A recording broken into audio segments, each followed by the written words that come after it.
Pemerintahan Presiden Donald Trump mengonfirmasi rencana akuisisi 10% saham di perusahaan semikonduktor Intel, menandai langkah intervensi paling agresif terhadap sektor swasta dalam sejarah modern Amerika Serikat.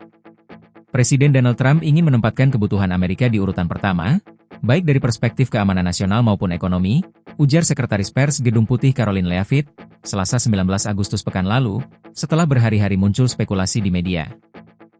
Meski tidak lazim bagi pemerintah AS untuk mengambil alih saham di perusahaan besar, langkah ini sejalan dengan kebijakan Presiden Donald Trump untuk melakukan intervensi langsung terhadap pasar bebas pada masa jabatan keduanya.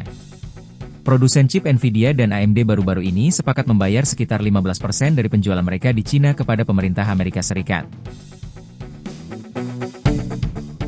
Contoh lain adalah penjualan Asteel kepada Nippon Steel asal Jepang, yang memberi pemerintah Amerika Serikat apa yang disebut sebagai saham emas, dan menjamin Presiden Trump hak veto atas keputusan direksi dan wewenang menunjuk seorang anggota dewan.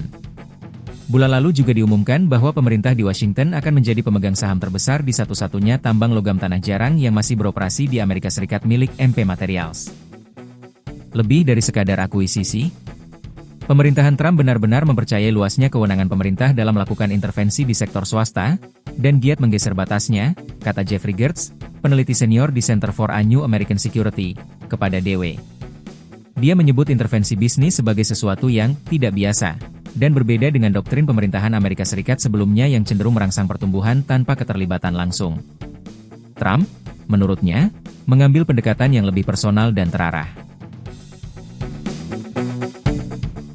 Mereka membuat kesepakatan satu persatu dengan perusahaan tertentu, ujarnya. Itu berbeda jauh dengan menetapkan standar atau pedoman kebijakan industri berskala nasional. Namun, pendekatan Trump mendapat banyak dukungan, terutama terkait sektor-sektor yang dianggap strategis dalam persaingan Amerika Serikat dengan China, seperti semikonduktor dan logam tanah jarang. Sujay Shivakumar, Direktur Program Renewing American Innovation di Center for Strategic International Studies, CSIS, Washington DC, menilai industri semikonduktor global memang tidak berada pada arena persaingan yang setara, mengingat dukungan besar-besaran dari negara-negara seperti China. Intel lebih dari sekadar perusahaan, dan saya pikir keputusan untuk berinvestasi ini patut diapresiasi, ujarnya kepada DW. Sudah saatnya kita memahami bahwa kebijakan industri semacam ini kini menjadi norma di negara-negara maju, dan pemerintah memang memberikan dukungan besar seperti ini, lanjutnya. Jika kita tetap berpegang pada mitos pasar murni di Amerika Serikat, risikonya adalah kehilangan posisi dalam salah satu industri paling strategis abad ini. Sementara itu, Gertz menilai tidak ada yang, secara inheren salah, bila pemerintah berinvestasi di Intel. Saya memang percaya ada sektor-sektor strategis, dan ada alasan untuk kebijakan industri aktif, terutama di mana terdapat implikasi keamanan nasional, ujarnya. Pentingnya chip bagi industri masa depan. Baik pemerintahan Biden maupun Trump berbagi tujuan untuk meningkatkan kapasitas Amerika Serikat dalam memproduksi chip canggih, yang dibutuhkan oleh industri teknologi tinggi. Pemerintahan Biden meluncurkan CHIPS Act pada 2022, undang-undang yang mendapat dukungan lintas partai.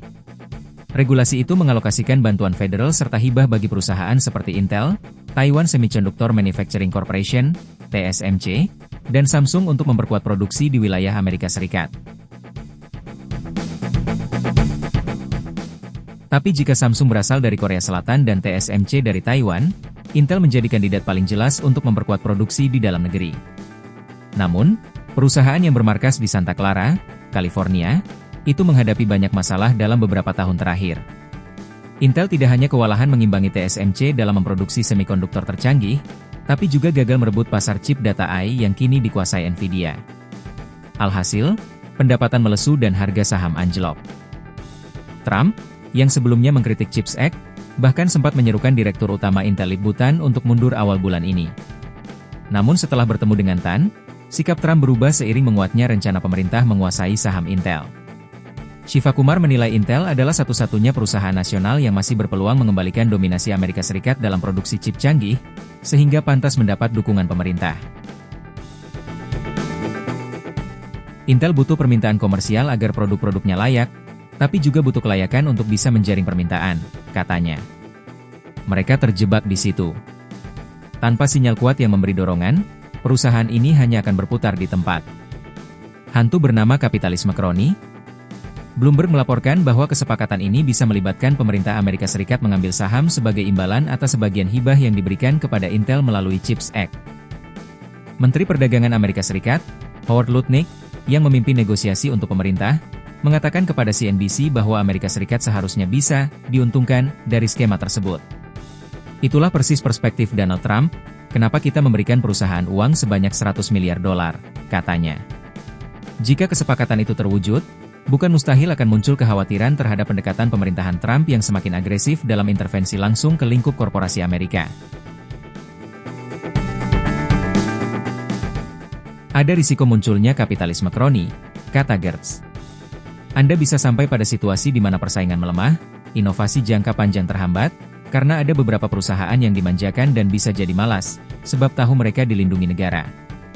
Menurut Shiva Kumar, kuncinya adalah menyeimbangkan kepentingan strategis dan kekuatan pasar. Bukan berarti kita harus menulis cek kosong, ujarnya. Kita tidak bisa menyerahkan semuanya pada pasar. Harus ada keseimbangan, kebijakan industri yang cerdas, yang bisa membantu perusahaan memulihkan kepercayaan pelanggan, investor, dan pemasoknya.